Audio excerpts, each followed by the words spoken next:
What's up, everybody? Welcome back to the Breakdown Dojo, starring yours truly. And right now, we are about to react to. I thought. Apparently, he's calling Jesse out as a Jiu Jitsu biggest hater. Let me turn up the volume for us. So, is there beef within inside the martial arts community? I hope not. Anyways, you guys ready for this? I have some opinions of my own too. Let's dive right into it, shall we? I'm about to fight one of BJJ's biggest haters since he's been talking so much smack about Jiu Jitsu lately. Okay, first of all, Brazilian Jiu Jitsu. Well, let's just say that at first it wasn't really welcome inside the UFC. I can tell you that right there, because they wanted strikers inside the UFC, like heavy hitters. Then at one certain time, they were like, okay, so we see these BJJ and other Jiu-Jitsu and Capoeira martial artists. Let's actually put them inside the ring and see how they do against the strikers.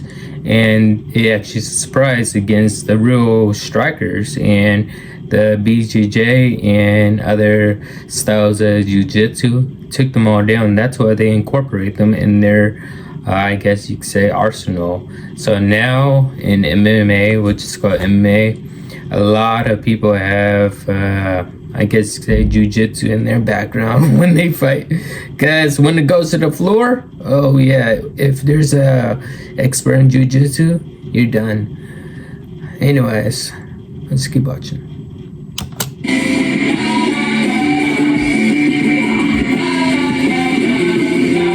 Jesse Enkamp, aka the Karate Nerd, is one of YouTube's biggest martial artists, and he recently posted 2 viral controversial videos trying to expose sport BJJ as a... Now, I have seen Jesse videos, and we react to one of them in the past. I didn't see this one. Unrealistic. Everyone thinks BJJ is the world's most effective martial art. Today, I'm entering a Brazilian Jiu-Jitsu tournament. I'd say, it is, it really does come in handy, when it comes to MMA, I could say that, but when it comes to like tournaments, I don't know. I gotta watch Jesse's video, actually. Maybe we should watch Jesse's video next. You never know, maybe we might learn something new. Food for thought. To prove that it doesn't work. So I thought it was only right that I dojo stormed Jesse to prove otherwise, in a series of 4 challenges, where first we'll be on a hardwood floor and we can both punch and kick. Second, on a mat, but I can only use my jiu-jitsu. Third, again on a mat, but we both have to use jiu-jitsu. And then finally, a mystery round. Although I've never tested my jiu-jitsu against an experienced striker, I do have my favorite submission up my sleeve. So let's see if I flew halfway across the world to get revenge, or just to prove him right. Either way, I'm gonna have a little... You've earned this, so hold it up high. You don't just give an extra hand, you give your whole chat with him afterwards. I think the message is different. I finally arrived in Stockholm after 20 grueling hours of travel, fueled by a ridiculous level of commitment to a mission that literally nobody requested, but I'll do whatever it takes. I'm headed over shortly to meet Jesse for the first time, who's a pretty dangerous guy. He also trains with his brother Oliver, a professional MMA fighter, but first I have to travel yet. I did some research on Jesse, the martial artist that I highly do respect, and ones I want to learn more about. I do some research on them, and I found out that Jesse, he actually learned martial arts. He started training since he was 2 years old. Like, I guess him and his brother, wow, they're very enthusiastic in martial arts. I gotta say, that's one hell of a family. I didn't know Jesse lives in Sweden. I thought he lived in the UK. I guess I got that mixed up though. I thought he kind of lived near Ginger Ninja Trickster. Well, okay. Sweden. Yet another hour by train. And I did do a little bit of research on Jesse's brother. Now he is a really good striker. I gotta tell you that for a I'll fact. stop at nothing.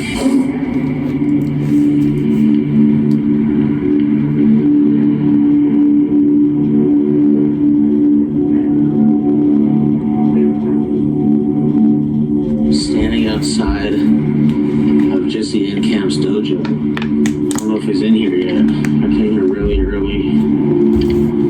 Oh, I'm pretty sure Jesse's there training. It's almost time the dojo started.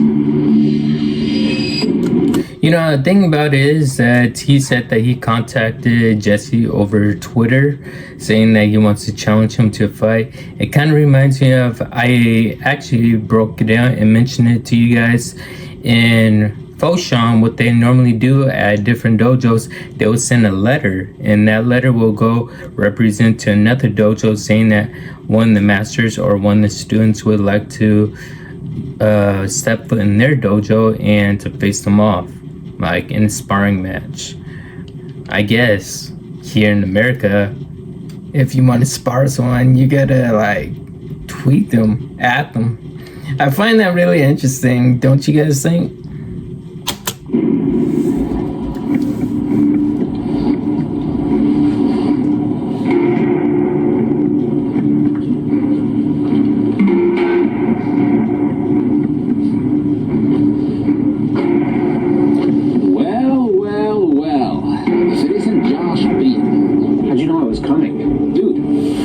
Posted online that you were gonna dojo storm me today. Oh yeah, I forgot about that. Look, if I had a penny for every butthurt butt scooter that showed up at my doorstep, I would I guess you'd be a millionaire. I was gonna say I would be able to afford a sign that says "No guard pullers welcome." Well, I'm here now. I guess so. All right, come on in. Let's do this. I entered Jesse's lair, which was way bigger than I imagined. I kind of like how he put the, instead of dojo, he said lair. It kind of reminds me of like Batman. Batman has his own lair. Like me, I have my own lair. Kind of like a dojo mixed with the office, so. With 2 floors hosting multiple training areas. He led me first into the karate practice floor, which didn't even have any mats. All right, so before we fight. Oh, the reason why it doesn't have any mats is because there's certain different types of dojos where the mats are already on there, and you'll need to fold them up and put them away, because like most of the time, if you don't have those type of mats, you will have to mop, sweep like all day. But if you have foldable mats, you can easily wipe them down single-handed and then put them away to dry up. Yeah. I would just like to show you what you're up against. Do you mind holding this? Okay. Just push it against the floor, right there. All right. That should be good. Watch your fingers.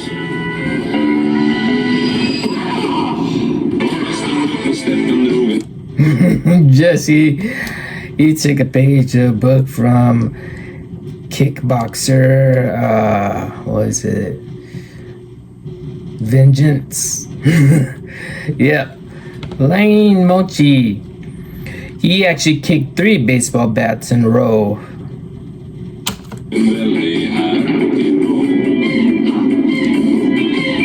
What the fuck? But there's no striking in BJJ. Well, we're not doing BJJ. This is karate. In fact, I brought you some gloves. Alright, so since we're in Sweden, I got you these gloves that say Swedish Fighter. While I will be wearing the world's greatest karate glove from Seishin International. Link in the video description. 5 minutes warm up.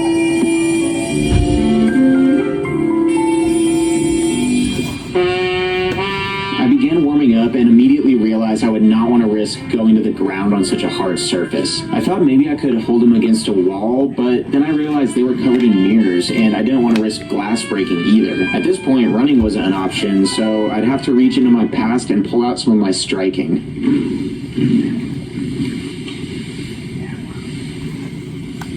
We had 1 minute on the clock, and now it was time. I realized instantly that Jesse is a lot bigger than he looks in his videos. And Yeah, a lot bigger means that you're not in his weight limit, same weight limit. That's why they have different classes and different sizes.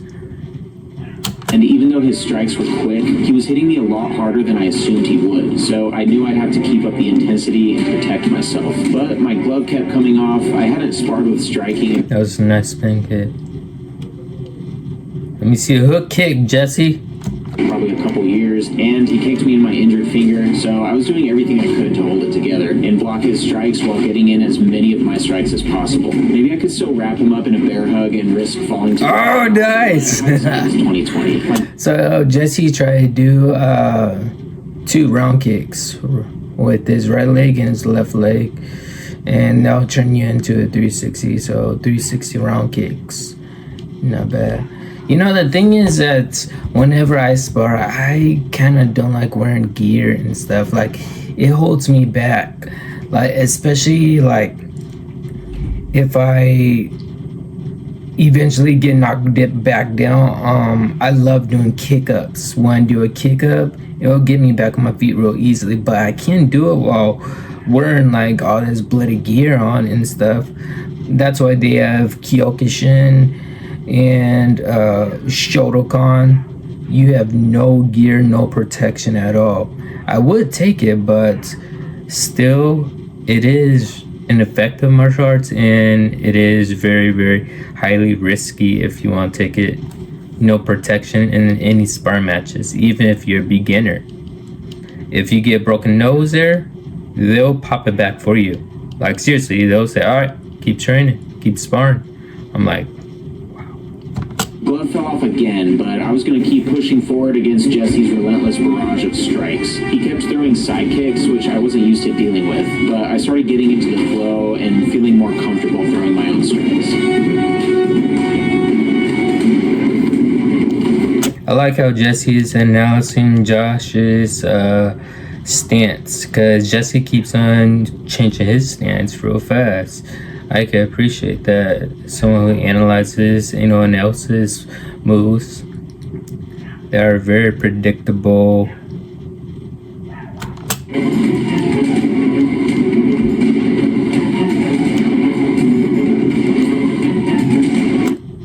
He keeps putting his left knee up. Josh has to know some strike moves. He said in his past he's going to bring up some old, I guess, styles he learned.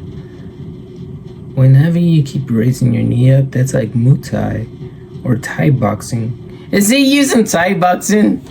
I think Josh is using Thai boxing. And just when time was about to run out, I accidentally hit him with a low blow. That was my plan the whole time, just to kick him in the nuts. That's me, driving through the country. New vacation home, newly expanded business. I know what you're thinking. This only happens in dreams. Actually, it happened for me with help from a Wells Fargo Premier team. Ready to meet the dream team? You can with Wells Fargo. That little piggy booked a villa. This little piggy booked a hotel. Oh my goodness, Josh, really? Are you okay? Yeah, but Took his ads. that was not jiu-jitsu. That was like Thai boxing or something. Like, what are you doing? Yeah, I used to do Muay Thai. Why are you not using your Brazilian jiu-jitsu? Well, I just didn't think it would be effective if we're not on the mat. But we have mats. Oh. You know what? Follow me. From a striking perspective, Jesse definitely won that round, and the fact that I didn't even want to use my jiu-jitsu definitely was not helping my case. But we still had 3 rounds to go. For the second 1-minute round, I would now use just my jiu-jitsu against Jesse's karate. And since we had mats now, I thought maybe this could work in my favor. Oh, I don't need this stuff. In jiu-jitsu, we don't need protection.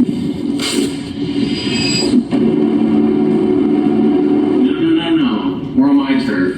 This is a slap home. I'm bowing. Always bow. Shows the respect. Sign of respect. My goal here was was simple. I wanted to block Jesse's strikes and continue moving into him in order to crowd the space and try to wrap my arms around him to take him down. But he made this difficult by pushing me away, and then he started throwing knees. I tried to throw him with a sumigaeshi, but my timing was completely thrown off since I was thinking about his strikes. I had essentially pulled guard and was getting pummeled in the head, so I had to try to stand up. When out of nowhere, he hit me with an Asoto Gari. Little did I know, very similar. That move Jesse performed, that's a karate move. Not a jiu-jitsu move, not a BJJ. That was a karate move. I like that. If you can nail that perfectly in a fight like this, that's an epic sight for sore eyes. Judo, this is actually part of the karate throwing techniques. I turned back to face him, but this just opened me up to a barrage of punches to the head since I was using my hands to sweep him instead of blocking my face. Finally, I managed to get him down, but he sprung right back up as I shot him again to take him down, but ended up just in another body lock. His strikes were super distracting and making it difficult for me to set anything up. In most fights, sparring matches, or friendly sparrings, it'll be like at least 1 minute. How long has this been? Or how long are they going? Finally, I decided to drop down for a double leg takedown, but I knew it. Yeah, I knew he was going to go for a double leg takedown. If there's an opponent that's a little larger than you, you want to get him to the floor as fast as you can quickly, because you know exactly how to make him tap out once he's on the ground. But the trouble is that you really gotta go for a double leg takedown and perfect it, perform it perfectly. I'm not a BJJ enthusiast. I know some of it a little bit, not all the way. I know just little gemstones of it. a nice job sprawling, and he started to give the timeout signal since the round was over, but Oliver behind the camera didn't stop it, so I circled to the back and hit a Tani Itoshi to take him to the ground. Now that we were in my territory, I could take my time and pin him while I looked to isolate an arm so that I could submit him.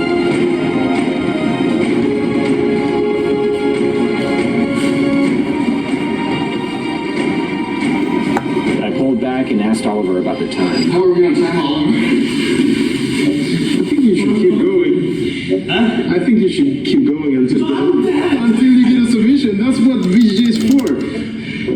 It's for tiring you out, and now he can submit you. I can never continue taking Jiu-Jitsu right there because it really is tiring. Like, I'd rather be a striker than a grappler. I'm sorry to say it, but yeah, BJJ is actually really hard.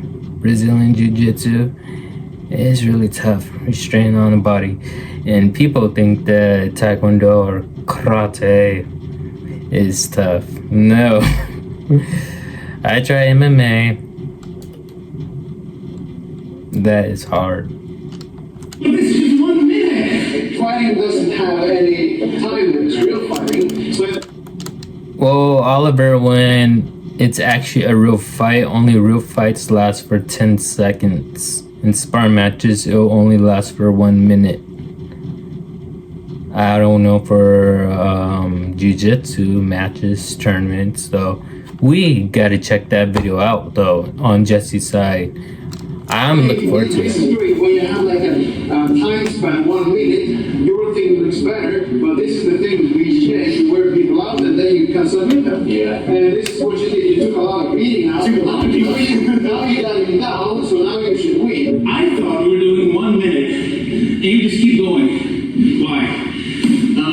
Because I'm bad. Well, I think BJJ kind of takes a while sometimes, especially going up against a skilled fighter like you. I was eventually able to get you down to the ground. Yeah. But you did have some good strikes in there. The thing is, those strikes, I'm gassing out. And that's why eventually you will take me down unless I have extremely good stamina. See, the thing is that it's pretty cool collabing with people, but if you want to go to another dojo and spar against someone else, I highly suggest you shouldn't. Like, a friendly spar is fine, but you never know. If you don't sign something the other person could actually sue you. It happened to Michael Jai White. Michael Jai White was called out by a famous UFC fighter, and he said, "Sure, let's go at some dojo or whatever." He met him there. Michael Jai White kicked his ass big time. Next thing you know, he got a lawsuit from the fighter, and the courts and the lawyers saw the paper. They said that the UFC fighter said that he knew some kind of special martial arts that actually injured him. The UFC fighter. See, who are the courts and lawyers and judges gonna actually believe? They're like, so that type of martial arts you learn from like what, a monastery or other people, like some special moves you injured this person for his career because he was a UFC fighter. But yeah, Michael Jai White stopped doing that. He'll spar and train with other people, but other than that, if people call him out, he'll ignore it. And that's his suggestion for a lot of other people. If you want to do it, go for it. But I'm just saying that if you know you could take the other opponent, don't go for it because you're in for a lawsuit. No, because I'm not a real fighter. But you were also pulling some of your strikes. Some of those knees probably could have broke my ribs. Yeah. But then again, I'm also bigger than you. So just the weight of my leg does more damage. Right. Yeah. So I guess the result of this one is inconclusive. Yeah. I think we should do some more then. You know what? I would like to try Jiu Jitsu against you. Okay. Yeah, let's do that. Good. Since Josh is wearing a black uniform, I decided to wear a black one too, because apparently that's what you do in Brazilian Jiu Jitsu. So, here we go. Respect to Jesse. He's putting on a white belt. This time we're actually slap humping. Okay. The Corolla Cross. Josh. It's just stylish, great fuel economy. It is the perfect vehicle to take your friends on a nice adventure. Lease a new Corolla Cross for just $2.99 a month.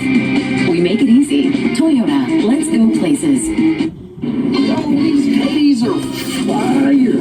Bro, you work here? Look, Josh, I don't know if you're gonna be watching this video, but bruv, what's up with these ads? I know we all gotta pay bills and stuff, but seriously, aggressive ads. Oh my goodness. It's gonna be a lot to cut out. If I can't cut out, we'll see if I can. Or I'll probably leave them in there, like bloody hell. So you're shaking hands, slap. 1, 2, that's it? Yeah. Okay, all right, ready? Jesse's pretending like he doesn't know anything about jiu-jitsu, but he actually managed to submit his opponent in his recent video where he entered a jiu-jitsu tournament to prove it doesn't work. So I knew I wasn't up against a complete newbie. I was running out of chances to win these rounds, and I didn't want to leave here without executing my favorite submission, but Jesse isn't going to make it easy on me. Even though I've done around 80 of these in competition, Jesse has extremely good balance, awareness of danger, and he's a lot bigger than me. So all of these factors were making it difficult for me to capture both of his legs so that I could set him down on a hip. Time was running out, and I tried my best to capture his secondary pant leg, and finally I managed to get him down on the ground. I pulled his hand off my lapel, cranked on the ankle, and got the tap.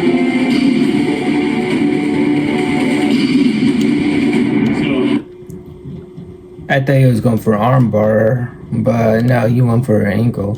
I don't know if you knew this already, Jesse, huh? But the ankle lock is my favorite move in jiu-jitsu. I even have a tattoo of one. What? Wow. It's a lock on your ankle.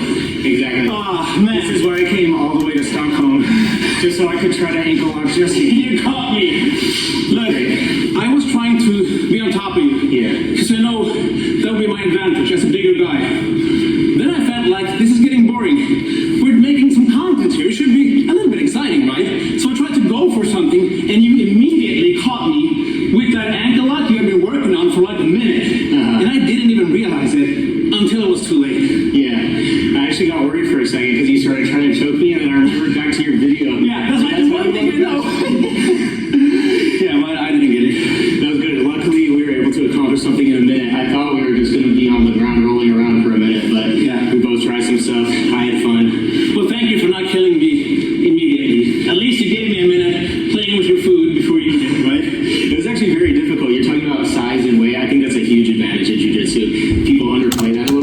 told you size and weight does play a difference. You gotta be the same weight limit.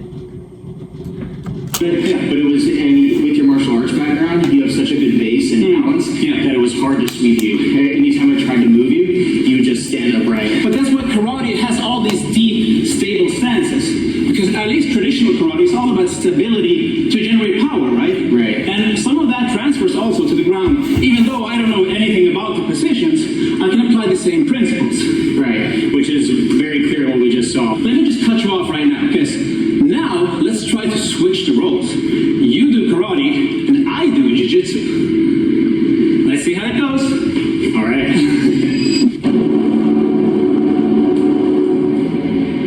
Wait, I do the fist bump slap? Not this time. Okay, all right.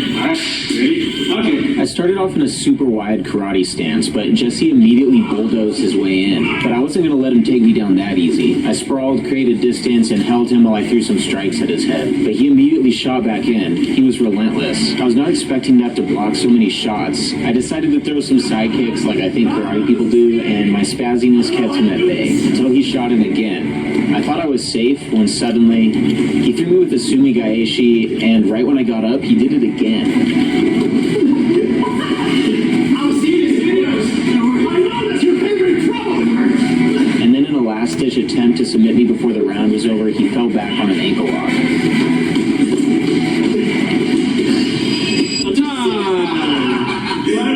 Good job. I feel so scary with those side kicks. Yeah. Because I want to take you down, but Yeah. I don't want to get kicked in the face. It's scary for me equally though, because I feel like with the bladed stance, I'm just giving you my leg. Yeah. Remind me that I need to get some karate training. Wait. What is that? Wait. But you do BJJ. Bye-bye.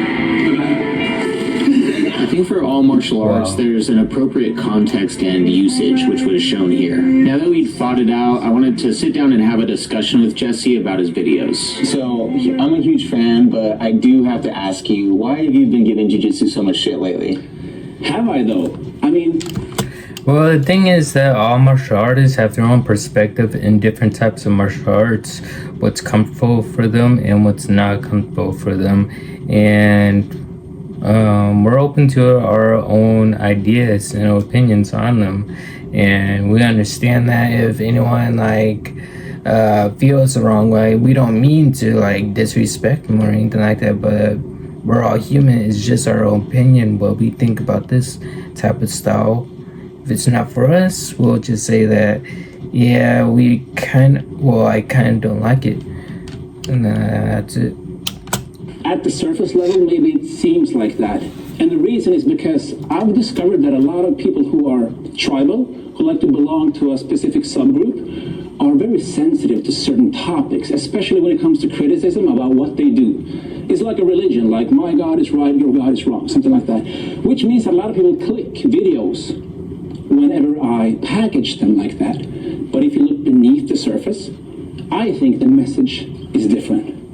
What do you think? I think I actually agree with you. I did see some comments calling your videos rage bait, but then once I watched the video, I do see a deeper message. You're packaging it up in a way that presents it so that people actually ask that question. But in your videos, I feel like you're being honest and just presenting the topic for what it is. I think you're right. If I, as a jiu-jitsu practitioner, look at a video called Exposing BJJ, then I have this gut reaction to it. I'm like, no, this is just a stupid, this guy does karate. He doesn't even grapple. And now he's making this stupid video saying that BJJ doesn't work. But you're missing the point. Yeah, and because the funny thing is, I could equally, super easily make a video titled Exposing Karate.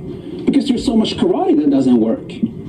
If you're just being honest with what you do and don't, identify your whole personality and life around it, I think people get too attached to what they do. Because, I mean, you're a human being, not a human doing. Right? You can do many things, and you can switch and do something else if you want to. So you are not what you do. Jesse does make a fine point right there, and I enjoyed this video, Josh. Yeah, nice video. I'm glad you collabed with Jesse, squash out the beef, if there was any other beef in here. But Other than that, hope you guys enjoyed this video. If you guys are new, subscribe to the channel as always, and yes, of course, I'll see you all in the next one.